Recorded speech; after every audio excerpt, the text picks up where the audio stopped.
दोनों रहते एक न जब तक मस्जिद मंदिर में जाते। दोनों रहते एक न जब तक मस्जिद मंदिर में जाते। बैर बढ़ाते मस्जिद मंदिर मेल कराती मधुशाला। बैर बढ़ाते मस्जिद मंदिर मेल कराती मधुशाला। तो दोस्तों, हमने जो हरिवंश राय बच्चन की सीरीज शुरू की है लिटरेरी आर्ट के इस यूट्यूब चैनल में, तो उसका आज दूसरा भाग मैं यहाँ पे प्रस्तुत करने जा रही हूँ। आशा करती हूँ पहला जो मधुशाला का भाग था वो आप सभी को बहुत ही पसंद आया होगा। 20 रुबाइयां हमने वहां पे चर्चा पे ली थी। बहुत ही सुंदर रुबाइयां थी, सुंदर मैसेज उन्होंने दिया है। मधुशाला नाम से हमें यहाँ पे एक कंफ्यूजन हो जाता है कि कहीं ये मदिरा के ऊपर तो लिखी नहीं है। लेकिन दोस्तों, हरिवंश राय बच्चन की जो कविता है मधुशाला, इसका मतलब ही जीवन की जटिलताओं का विश्लेषण करने के लिए उन्होंने यहाँ पे मधु, मदिरा, हाला, साकी, प्याला, मधुशाला और मदिरालय जैसे शब्दों का इस्तेमाल किया है। मैंने पहले भी अपने वीडियो में ये बताया है कि इस कविता में सूफीवाद का दर्शन होता है। मधुशाला कविता के कुछ प्रमुख विचार जो मैंने चर्चा पे लिए थे वो है कि मधुशाला में उनका ही स्वागत है जो मंदिर, मस्जिद और धर्म के झगड़ों से ऊपर है। ये सूफीवाद है। ये मंदिर, मस्जिद या फिर धर्म जाति इनमें विश्वास नहीं रखता है। एक ही बात उनको पसंद है और वो है ईश्वरवाद या फिर ईश्वर। जो कण कण में ईश्वर को देखने की इच्छा रखते हैं उनका उस मधुशाला में स्वागत होता है। मंदिर और मस्जिद धर्मों के बीच दुश्मनी बढ़ाते हैं, लेकिन मधुशाला समानता लाती है। रूहानियत की शराब का इच्छुक व्यक्ति सोचता है कि मैं कैसे ईश्वर पाऊं। अपना एहसास कराने के लिए पहले ईश्वर हमारी परीक्षा लेकर अदाएं दिखाते हैं और ईश्वर के इस नशे में मस्त रहने वाले न मंदिर में घंटा बजाते हैं न प्रतिमा पर माला चढ़ाते हैं। तो दोस्तों, इस प्रकार से उन्होंने ईश्वर को पाने का एक बहुत ही अच्छा तरीका हमें मधुशाला इस काव्य के जरिए यहाँ पे बताया हुआ है। हालावाद जो उन्होंने यहाँ पे पुरस्कृत किया है, तो ये हालावाद क्या है ये भी मैंने अपने पहले सीरीज में बताया है। हालावाद पूरे विश्व को ईरानी, फारसी, सूफी चिंतन की देन है। यहाँ पे एक बात समझ लेनी है कि सूफी कवियों ने ईश्वर को प्राप्त करने का एक सरल मार्ग ढूंढा था और उस प्रेम मार्ग को सूफीवाद कहते हैं। जो सघनता प्रेम में होती है वही हमारी ईश्वर के साथ है। एक रहस्यवादी आवरण में मैं खाना, जाम, सुराही, साकी आदि को प्रतीक बनाते हुए एक ऐसी साधना पद्धति इजाद की गई जिसमें दुनियादार भौतिकवादी सतही लोगों को उन प्रतीकों की रसमयता में डूबने का सहारा मिल सके जो उसके रहस्यवाद में नहीं जा सकते थे। इस प्रकार सूफी धर्म जनता के स्तर पर अपने जाने पहचाने प्रतीकों के कारण लोकप्रिय हुआ है। आध्यात्मिक और दार्शनिक बुद्धिजीवियों को भी यह इसलिए सुहाया। इसका कारण है कि सूफी धर्म की स्वीकृति न केवल जनता में बढ़ी बल्कि विद्वानों और चिंतकों में भी बढ़ी हुई है। एक बात और हमें यहाँ पे समझनी है, जब मधुशाला की रचना हुई तब भारत का वातावरण जो था बहुत ही उलझा हुआ था। गांधी जी का सत्याग्रह आंदोलन राजनीतिक स्तर पर विफल हो रहा था। क्रांतिकारी गतिविधियां गुपचुप बढ़ती जा रही थी। नवयुवक बेरोजगार थे। ऐसी परिस्थिति में भारतीय जनमन बहुत ही कंफ्यूजन में था और इस समय मधुशाला जो थी वो काव्य बच्चन जी ने प्रस्तुत किया था। उमर खैयाम की मधुशाला जो थी वो निराशा देती थी, दुख देती थी, लेकिन बच्चन की मधुशाला एक सुखानुभूति देती है, एक मस्ती और उमंग देती है। कभी कभी इसमें भी निराशा झलकती है और जीवन की क्षणभंगुरता भी, लेकिन वह क्षणभंगुरता किसी अवचेतन के गड्ढे में हमें नहीं गिराती, बल्कि जिंदगी में बाहर सक्रिय होने की प्रेरणा देती है। यह एक पैरोडी है, विडंबन है मधुशाला काव्य, जो तब की परिस्थितियों पर हरिवंश राय बच्चन जी ने बनाया था। तो मधुशाला ईश्वर प्राप्ति का एक सर्वोत्तम मार्ग है, ऐसा उन्होंने यहाँ पे हमें बताया है। हमें यहाँ पे यह गलती नहीं करनी है कि मधुशाला मदिरालय पर ही बनाई गई है। तो दोस्तों आगे बढ़ते हैं और देखते हैं आज की 20 रुबाइयां। 21वीं रुबाई जो है, पहले 20 रुबाइयां हमने पढ़ चुकी है मधुशाला की, 21वीं रुबाई आज हम देखने जा रहे हैं और इस 21वीं रुबाई को मैं अब पढ़ने जा रही हूँ। तो दोस्तों आशा करती हूँ आपको ये बहुत पसंद आई है। बड़े बड़े परिवार मिटे यों एक न हो रोने वाला, हो जाए सुनसान महल वो जहां थिरकती सुरबाला। राज्य उलट जाए भूपों की भाग्य सुलक्ष्मी सो जाए, जमे रहेंगे पीने वाले जगा करेगी मधुशाला।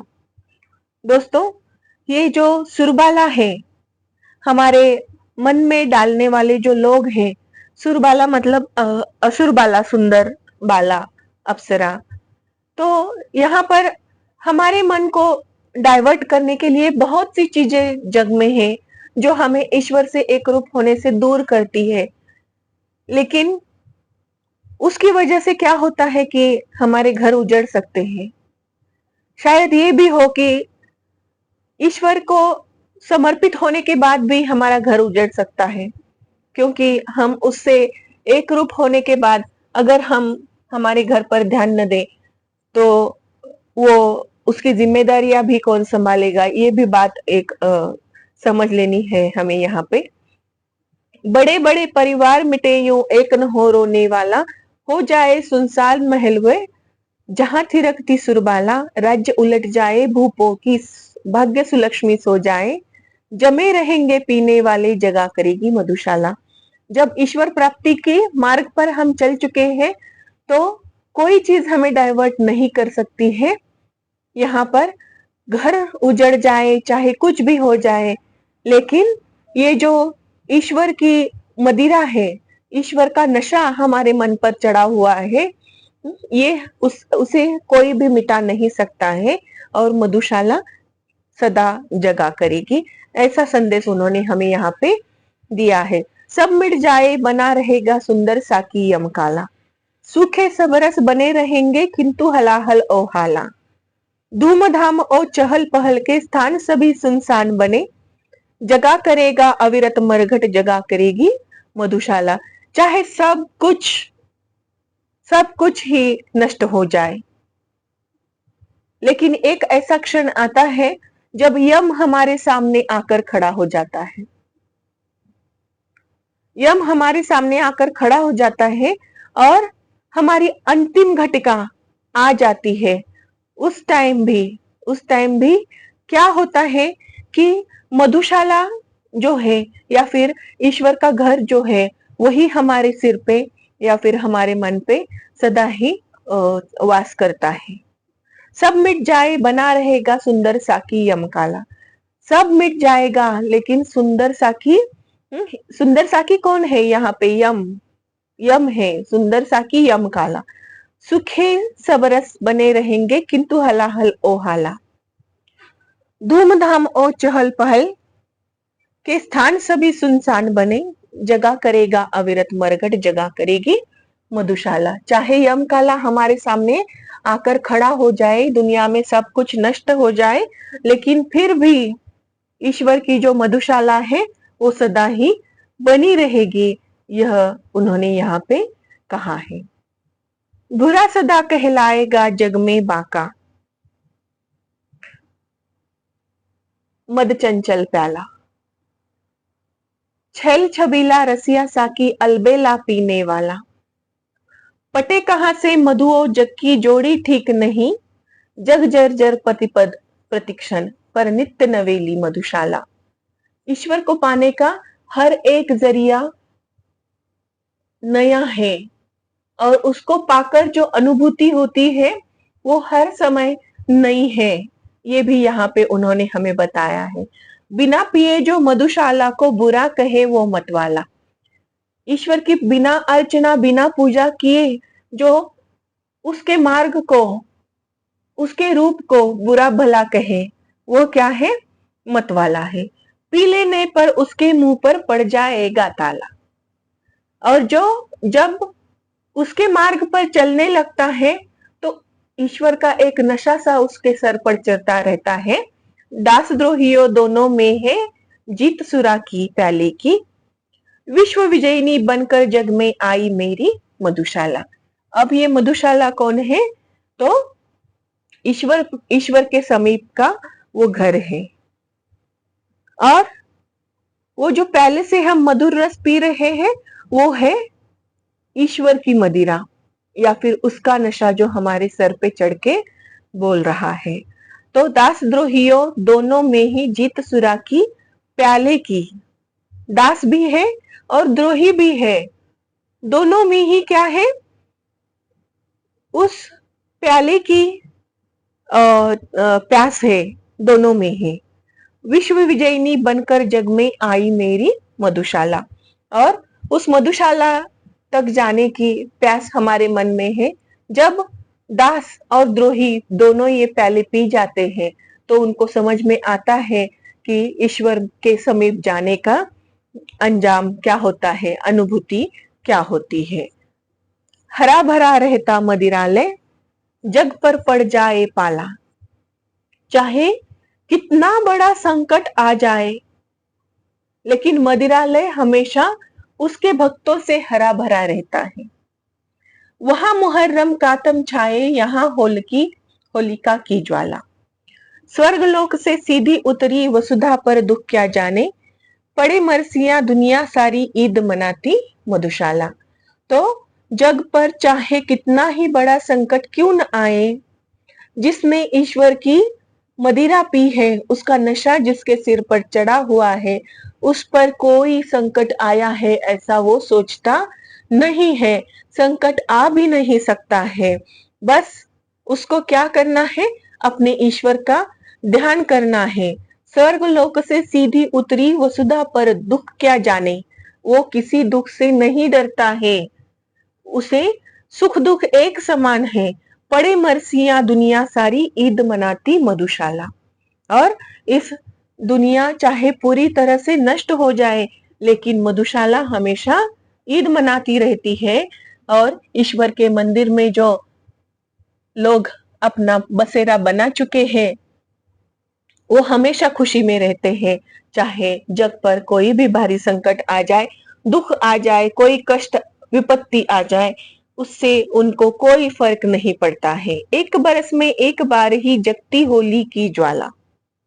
देखिए दोस्तों, बहुत ही सुंदर तरीके से उन्होंने इस रुबाई में ईश्वर को प्राप्त करने की और उसके समीप जाकर जो अनुभूति होती है उसको यहाँ पे स्पष्ट किया है। एक बरस में एक बार ही जगती होली की ज्वाला, एक बार ही लगती बाजी, जलती दीपों की माला। दुनिया वालों किंतु किसी दिन आ मदिरालय में देखो, दिन को होली रात दिवाली रोज मनाती मधुशाला। साल में एक बार ही हम दिवाली और होली मनाते हैं, लेकिन मधुशाला में, मदिरालय में या फिर ईश्वर के घर में, ईश्वर के समीप जाने पर हर दिन होली और रात दिवाली है। इतनी खुशी हमारे मन को मिलती है, हमारे हृदय को मिलती है, इतनी प्रसन्नता से हमारा हृदय भर जाता है कि दिन को होली और रात को दिवाली हमारा मन मनाता है। इसीलिए कवि यहाँ पर कहते हैं, दुनिया वालों किंतु किसी दिन आ मदिरालय में देखो, दिन को होली रात दिवाली रोज मनाती मधुशाला। तो रोज मनाती है मधुशाला, दिन को होली और रात को दिवाली। ये अनुभूति है ईश्वर प्राप्ति की, ये उन्होंने यहाँ पे हमें बताया हुआ है। नहीं जानता कौन मनुज आया बनकर पीने वाला, कौन अपरिचित उस साकी से जिसने दूध पिला पाला। जीवन पाकर पीकर मस्त रहे इस कारण ही, जग में आकर सबसे पहले पाई उसने मधुशाला। वो जो माँ है जिसने हमें दूध पिलाकर पाला है, उससे श्रेष्ठ भी और कोई नहीं हो सकता है। नहीं जानता कौन मनुज आया बनकर पीने वाला, कौन अपरिचित उस साकी से जिसने दूध पिला पाला। जीवन पाकर मानव पीकर मस्त रहे इस कारण ही, जीवन में आकर सबसे पहले पाई उसने मधुशाला। तो अपने ईश्वर समान माँ का दूध पीकर हम जो बड़े हुए हैं, लेकिन सबसे ज्यादा खुशी तो तब होती है जब हम ईश्वर से एक रूप होते हैं और जग में आकर सबसे पहले पाई उसने मधुशाला, जो इसका सेवन करते हैं, इस प्याले का सेवन करते हैं, ईश्वर के प्रेम का सेवन करते हैं। बनी रहे अंगूर लताएं जिनसे मिलती है हाला, वो सभी मार्ग बने रहे जिससे हमें ये मधुर रस मिलता है ईश्वर की प्राप्ति का। बनी रहे वो मिट्टी जिससे बनता है मधु का प्याला, वो मिट्टी भी बनी रहे, चिरकाल रहे, और बनी रहे वो मदिर पिपासा तृप्तन जो हो ना जाने। और हमारे मन की इच्छा जो है ईश्वर प्राप्ति की, वो बढ़ती जानी चाहिए। हमें यह नहीं लगना चाहिए कि आज मैं ईश्वर से एक रूप हो चुका हूं तो कल मैं अपना जीवन जी लूंगा, ऐसा नहीं है। रोज उसके प्रेम में हमें हमारा जीवन बिताना है। बने रहे ये पीने वाले, बनी रहे यह मधुशाला। बनी रहे अंगूर लताएं, बनी रहे अंगूर लताएं जिनसे मिलती है हाला, बनी रहे वह मिट्टी जिससे बनता है मधु का प्याला। बनी रहे वह मदिर पिपासा तृप्तन जो हो ना जाने। बने रहे ये पीने वाले, बनी रहे यह मधुशाला। ईश्वर के सभी जो भक्त है वो बने रहे और ये मधुशाला हमेशा चलती रहे। उसके नशे का, उसकी प्राप्ति का नशा जो हमारे सर पर है वो हमेशा बना रहे और उसके मार्ग हमें नई नई अनुभूति देते रहे, ऐसा उन्होंने यहाँ पे कहा है। सकुशल समझो मुझको, सकुशल रहती यदि साकी बाला। मंगल और अमंगल समझे मस्ती में क्या मतवाला। मित्रों मेरी क्षेम न पूछो आकर पर मधुशाला की। कहा करो जय राम न मिलकर, कहा करो जय मधुशाला। तो यहाँ पर उन्होंने बहुत ही सुंदर पंक्तियां लिखी है दोस्तों, कि अगर साकी बाला ठीक रहेगी, सकुशल रहेगी, तो मैं भी सकुशल रहूंगा। मंगल और अमंगल, इसमें मैं क्या फर्क कर पाऊंगा जो मैं ईश्वर प्राप्ति के मार्ग पर चला हूं। उसके ही दिए पर मैं जी रहा हूं, उसके ही प्रेम में मैं जी रहा हूं, उसकी प्रेम की अनुभूति कर रहा हूं और उसके मस्ती में मैं झूम रहा हूं। तो मुझे सुख दुख क्या है, मंगल अमंगल क्या है। मित्रों मेरी क्षेम कभी मत पूछा करो। यहाँ पर आकर जय राम न कहा करो, जय मधुशाला कहा करो, उसका नाम जपा करो। सूर्य बने मधु का विक्रेता। कौन बने? सूर्य बने मधु का विक्रेता, सिंधु बने घट जल हाला। सिंधु नदी, सिंधु नदी क्या बने? घट जल हाला। सिंधु नदी का जल जो है वो हाला बन जाए और सूर्य स्वयं उसका विक्रेता बन जाए। बादल बन बन आए साकी। इतने सारे ईश्वर के भक्त होने चाहिए जैसे बादल आते हैं। भूमि बने मधु का प्याला, और भूमि मधु का प्याला बन जानी चाहिए, इतना बड़ा प्याला उसका होना चाहिए। झड़ी लगाकर बरसे मदिरा, रिमझिम रिमझिम रिमझिम कर, बेली विटप तृण बन मैं पीऊं, वर्षा ऋतु हो मधुशाला। तो हमेशा उसके प्रेम की, भक्ति की बरसात हम पर होती रहे और सूर्य मधु का विक्रेता रहे। सिंधु घट जल सॉरी सिंधु हाला बने और बादल बन बन आए साकी। साकी बादल बनकर आने चाहिए। भूमि बने का मधु का प्याला। भूमि क्या होनी चाहिए? इतना बड़ा मधु का प्याला उसे बनना चाहिए। तारक मणियों से सज्जित नभ बन जाए मधु का प्याला, सीधा करके भर दी जाए उसमें सागर जल हाला। मत समीकरण साकी बनकर अधरों पर छलका जाए, फैले हो जो सागर तट से विश्व बने यह मधुशाला। पूरा विश्व ही यह मधुशाला बन जाना चाहिए। ईश्वर के समीप हर एक व्यक्ति को जाना चाहिए और उसके भक्ति का मार्ग स्वीकारना चाहिए। तारक मणियों से सज्जित नभ बन जाए मधु का प्याला। ये पूरा आकाश जो है तारों से भरा हुआ है और उसे क्या बनना चाहिए? मधु का प्याला बनना चाहिए। सीधा करके भर दी जाए उसमें सागर जल हाला। सागर का जल उस आकाश में भर दी जाए। मत समीकरण साकी बनकर अधरों पर छलका जाए, और जब सागर का जल उस आकाश में भर जाए तो वो नीचे छलक जाता है हमारे होठों पर और फिर से वो सागर में मिल जाता है। तो ये बहुत ही सुंदर समीकरण यहाँ पे उन्होंने भक्त और ईश्वर का बताया हुआ है। किस प्रकार हमें भक्ति मार्ग स्वीकारना है, किस प्रकार मधुशाला या फिर ईश्वर की भक्ति का मार्ग, उसके समीप जाने पर जो अनुभूति होती है वो यहाँ पे उन्होंने हमें उसका वर्णन किया है। अधरों पर हो कोई भी रस, जीवा पर लगती हाला। अधरों में चाहे कोई भी शब्द आ जाए लेकिन जीवा में सिर्फ उसी का नाम है, ईश्वर का ही नाम है। भाजन हो कोई हाथों में लगता रखा है प्याला। कोई भी चीज हाथों में हो लेकिन बस उसका ही नाम स्मरण हो, उसके ही सामने हाथ जुड़े हुए हो। हर सूरत साकी सूरत में परिवर्तित हो जाती।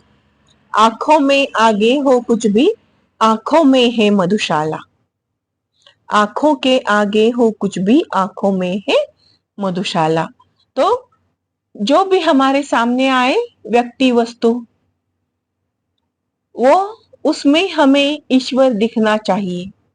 हर सूरत साकी सूरत में परिवर्तित हो जाती। आंखों के आगे हो कुछ भी, आंखों में है मधुशाला। आंखों के आगे चाहे जो भी चीज रखो, बस हमें वही दिखता है। One and the one only almighty, ईश्वर एक ही है और वही हमें दिखना चाहिए हर बार। उसी की सूरत हमें दिखनी चाहिए। आगे देखिए दोस्तों, बहुत ही सुंदर तरीकों से, सुंदर रुबाइयों से भरी पड़ी है ये मधुशाला। तो आशा करती हूँ आपको ये पसंद आ रही होगी। पौधे आज बने हैं साखी, ले ले फूलों का प्याला, भरी हुई है जिसके अंदर परिमल मधु सुरभित हाला। मांग मांग कर भ्रमरों के दल रस की मदिरा पीते हैं, झुमक झपक मद झंपित होते उपवन क्या है मधुशाला। तो मांग मांग कर ये भ्रमर जो है वो रस की मदिरा पीते हैं, वो फूलों पर बैठते हैं और रसपान करते हैं। हमें भी हमारे जीवन में इसी प्रकार ईश्वर की अनुभूति का रसपान करना है। प्रति रसाल तरु साकी साहे, प्रति मंजरी का है प्याला, छलक रही है जिसके बाहर मादक सौरभ की हाला। छक जिसको मतवाली कोयल कूक रही डाली डाली, हर मधुरुत में अमराई में जग उठती है मधुशाला।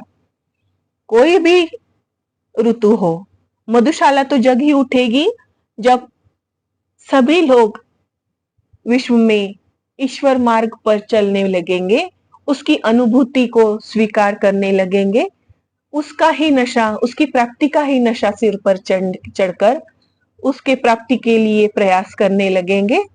सुख दुख उनके लिए कुछ नहीं रहेगा, मंगल अमंगल में वो भेद नहीं करेंगे और इसी के कारण उनका जीवन सुखमय हो जाएगा।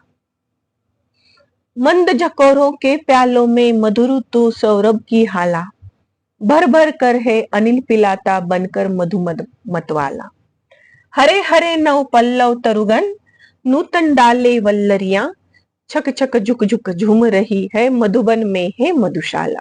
देखिए कितनी सुंदर तरीके से उन्होंने यहाँ पे ये जो नई नई रुबाइयां रची है हालावाद पे, बहुत ही मन को छू जाने वाली है।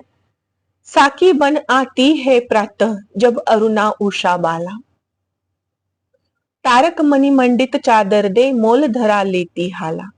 अगणित कर किरणों से जिसको पी खग पागल हो जाते, प्रति प्रभात में पूर्ण प्रकृति में मुखरित होती मधुशाला। उतर नशा जब उसका जाता आती है संध्या बाला, बड़ी पुरानी बड़ी नशीली नित्य ढला जाती हाला। जीवन के संताप शोक सब इसको पीकर मिट जाते, सुरा सुप्त होते मदलोभी जागृत रहती मधुशाला। अंधकार है मधु विक्रेता सुंदर साकी शशिबाला, किरण किरण में छलकाती जाम जुमाई का हाला। पीकर जिसको चेतना खो लेने लगते हैं झपकी, तारक दल से पीने वाले रात नहीं है मधुशाला। साकी बन आती है प्रातः जब अरुणा उषा बाला, तो साकी बनकर आती है, ईश्वर के समीप जाने का एक सुंदर जो अवसर हमें प्राप्त होता है वो उषा में होता है, प्रातः में होता है। और अगणित कर किरणों से जिसको पीक पागल हो गाते, प्रातः में जो पता नहीं कितनी किलकिलाहट रहती है पंछियों की, प्रति प्रभात में पूर्ण प्रकृति में मुखरित होती मधुशाला।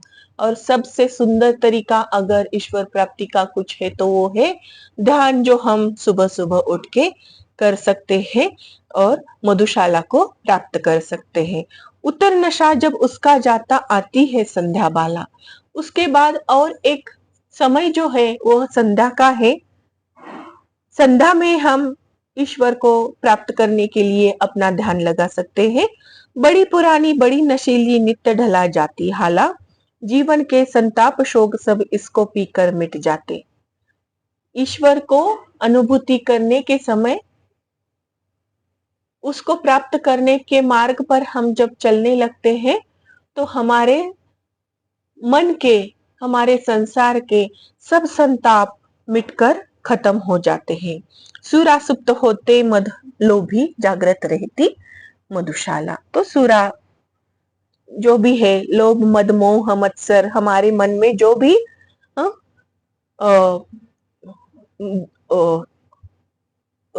अवगुण है वो सब क्या हो जाते हैं, खत्म हो जाते हैं जब हम उसके प्राप्ति के मार्ग पर चलने लगते हैं। आगे देखिए दोस्तों, किसी और मैं आंखें फेरू दिखलाई देती हाला, किसी और मैं आंखें फेरू दिखलाई देता प्याला। किसी और मैं देखूं मुझको दिखलाई देता साकी, किसी और मैं देखूं दिखलाई पड़ती मुझको मधुशाला। उसके मार्ग पर मैं जब चलने लगता हूं तो मुझे बस उसकी अनुभूति होती है, उसी की अनुभूति होती है। हाला दिखती है, उसका ही मधुर रस पान करना, यह बात मुझे पता है। जब मैं उसकी प्राप्ति के मार्ग पर चल रहा हूं, तो उसका ही मधुर रस पान करूंगा, ईश्वर का ही मधुर रस पान करूंगा, और उसके रसपान का ही प्याला मुझे दिखाई देता है। वही ईश्वर दिखाई देता है और उसकी ही मधुशाला दिखाई देती है। बस और कुछ नहीं दिखाई देता है। बस वही वही है, ईश्वर ही ईश्वर है। हर पल हर मंजर में बस ईश्वर ही ईश्वर है। साकी बन मुरली आई साथ लिए कर में प्याला, जिनमें वह छलकाती लाई अधर सुधा रस की हाला। योगी राज कर संगत उसकी नटवर नागर कहलाए, देखो कैसो कैसो को है नाच नचाती मधुशाला। तो उन्होंने यहाँ पे हमें श्री कृष्ण जी की प्रतिमा भी यहाँ पे हमें बताई है। साकी बन मुरली आई साथ लिए कर में प्याला। तो साकी के रूप में मुरली आई है। उस मुरली ने पूरे विश्व में जो एक जादू किया हुआ था, उसको सुनते ही सब लोग अपना अपना पूरा ध्यान वो लोग सिर्फ मुरली की उस आवाज में ही लगा लेते थे। उनको लगता था कि हर बार वही आवाज सुनाई दे। बहुत ही प्यारी और बहुत ही सुंदर, मंत्रमुग्ध कर देने वाली आवाज थी उस मुरली की, जिनमें वो छलकाती लाई अधर सुधा रस की हाला। तो वह मुरली थी ईश्वर की, श्री कृष्ण जी की, और वो नटवर नागर भी कहलाते हैं। नटवर नागर जिन्होंने इस मुरली के साथ पूरे संसार का ध्यान अपनी तरफ खींच लिया था। उनका यह प्रयास था कि लोगों को, इस संसार के लोगों को दुखों से, कष्टों से कैसे मुक्ति दिलाई जाए। तो वह मुरली एक उसका साधन था, जिसकी वजह से वो सभी लोगों का, इस संसार के सभी लोगों का ध्यान अपनी तरफ खींचते थे, और उसके साथ ही उन लोगों का पूरा कष्ट मिट जाता था, सब अमंगल मंगल हो जाता था, सभी दुखों का परिवर्तन सुखों में हो जाता था दोस्तों। और इसीलिए उन्हें नटवर नागर कहलाया गया है। वादक बन मधु का विक्रेता, लाया सुर सुमधुर हाला, रागिनिया बन साकी आई भरकर तारों का प्याला। विक्रेता के संकेतों पर दौड़ लए अलापों में, पान कराती श्रोतागण को झंकृत वीणा मधुशाला। तो यह जो मधुशाला है, ईश्वर की देन है, और उसके समीप जो रहता है वो सभी दुखों से मुक्त हो जाता है। तो इसकी ही ध्वनि सुननी है उस सभी लोगों को जो इस संसार में रहते हैं। अपने दुखों को सुखों में परिवर्तित अगर करना है, तो बस ईश्वर की धुन सुनो, उसका ही मधुर रस पान करो, उसकी सेवा का मधुर रस पान करो, उसको अपना साकी बना लो और उसकी ही मधुशाला में रहो। यह बहुत ही सुंदर जो है मैसेज उन्होंने इन रुबाइयों के द्वारा हमें यहाँ पे दिया है दोस्तों। अब यहाँ पर हम रुक जाते हैं। आशा करती हूँ आपको ये सभी रुबाइयां जो है हरिवंश राय बच्चन जी की बहुत ही सुंदर लगी होंगी, बहुत ही पसंद आई होगी। अगर मेरा प्रयास रहा है इस वीडियो के द्वारा कि इन रुबाइयों को मैं आपके सामने बहुत ही अच्छी तरह से प्रस्तुत करूं, अगर आपको ये प्रस्तुति अच्छी लगी हो तो मेरे इस वीडियो को लाइक, शेयर और सब्सक्राइब करना ना भूलें। ये वीडियो देखने के लिए आप सभी का मैं बहुत बहुत धन्यवाद करती हूँ। थैंक यू दोस्तों।